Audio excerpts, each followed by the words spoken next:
ama weche mag ohala ma wan godo dhi bedo mapek ne jopiny kabisa. To seche mosebedo mapek ne jopiny ni gimwaluongo ni kichingeni government borrow into from two sources. First one is the foreign market, mano gidhi e pinje maoko. Mar ariyo en domestic, matiende gidhi e banks wa gidhi kuonde moko machalo NSSF and the rest, gikaw pesa. Seche ma gisadhi gikaw pesa from the domestic market, matiende wan kaka jo private sector ok wadhi yudo pesa ok wanyal access pesa from the banks mondo mi watim go ohala. Nikech yudo ka koro nitie gima jo economics wacho ni crowding out effect in economics.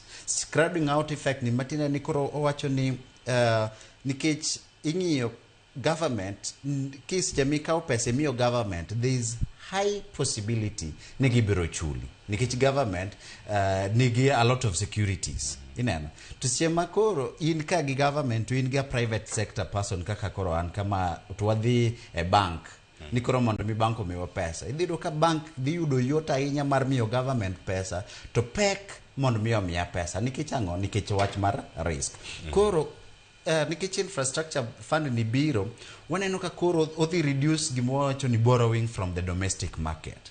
We are going to look for other sources to finance the fund mondo mi watim go development without mokwa koko chuno nyaka wadhi e banks mondo mi wakaw pesa weche mag ohala. Koro matieni pesa dhi dong' ne wan kaka jo private sector mondo mi wadongrego ama wamedgo ohala.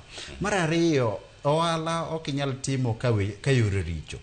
Sani endi koth nochwe matin, yudo ka koro gigwa mang'eny kaka jo ohala noting' gi pi, yudo ka jok mane transport gik moko ma kethore piyo kaka alote gang'ang'o ok ginya chopo e chirni mapiyo piyo nikech yore richo. Koro seche ma wasadhi waloso yorewa ma koro bedo maber, waketo weche mag stima, jok matimo manufacturing nyalo yudo stima e yo mayot, waketo weche mag air transport obedo mayot, wa expand ama wa medo capacity mag airports wa makoro okochuno nyaka kwada oro gige wa oko, mwandu wa oko e weche mag export nyaka wadhi adhiya Jomo Kenyatta. Wanyalo oro kata from Kisumu nikech koro en gi capacity mar timo that cargo business ineno. Koro seche mosetimore kamano to koro dhi bedo mayot ne wan kaka jo private sector nikech koro ohala dhi bedo e yo mayot. Ni wacho gimoro ka ne utwagi jalony makae weche mag nuclear power makoro wadaloso yo Siaya. Yudo kamano dhi konyo nikech sani endi king'iyo cost mar power for a manufacturer en gima waluongo ni 18 shillings per kilowatt. It is between 18 shillings and 24 shillings per kilowatt hour. Matiende ni siling 18 nyaka 24 ichulo unit ka unit mitiyogo mar stima kaka ja manufacturer. You know, money is very expensive, and that is why we are saying, you know, our products gik mwaloso e Kenya ka tend to be a bit expensive than gik mwa import. Nikichango kichudo ka cost of production ni malo. Koro sije mwasadu waketo nuclear power. Koro ibiro ka that cost of power the piny matin. Then maradek wan kaka joala gimomiyo wasiro wach mar National Infrastructure Fund ni yudo ka pinje mosedongore. King'iyo kata Singapore mowacho ni as a country, Singapore ibro ng'isi ni 60 years ago we were at the same level.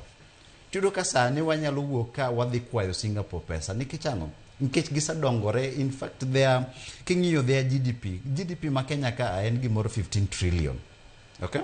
King'iyo ma Singapore, it is almost 5-6 times GDP ma Kenya ka. Iwinjo? Koro iyudo ka gisedongore. Gimiyo ne gidongore nikech ne giketo weche mag dongruok mbele. Gin gi gima giluongo ni infrastructure company. They created a company. Ma koro ng'iyo ne gi weche mag gina nikech gitimo weche mag mining and the rest. Koro pesa te mag yudo dhi kanyo. King'iyo piny machielo kaka UAE, United Arab Emirates. Gin gi gimiluongo ni Sovereign Wealth Fund.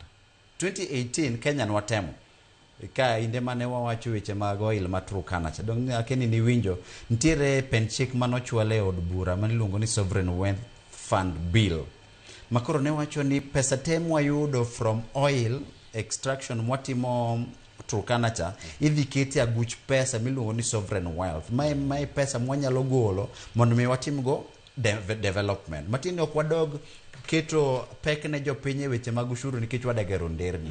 Nitie pesa mawuok kucho bire fund ni, koro fund ni mwatimo ga ng'awa, watimo go dongruok. UAE is the leading one of the leading countries in terms of oil and gas.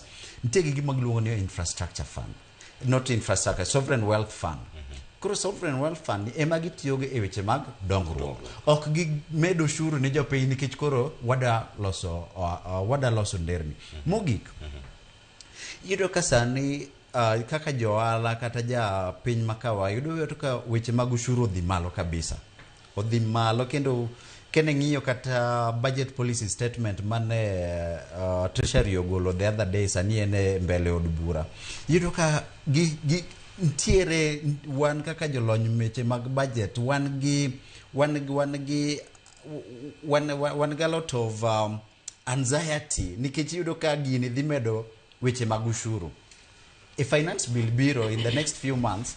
In fact, by 30th of April, nego bendi gisa publish the finance bill. Yudo ka kany ema weche mag ushuru dhi mal. To ang'o miyo wamedo ushuru? Mokwongo ni en nyaka wadongre. To dongruok en weche mag nderni, en weche mag markets, en weche mag stima, en weche mag ang'o mag airports and the rest. Koro seche ma wadwa create 5 trillion fund miluongo ni infrastructure fund.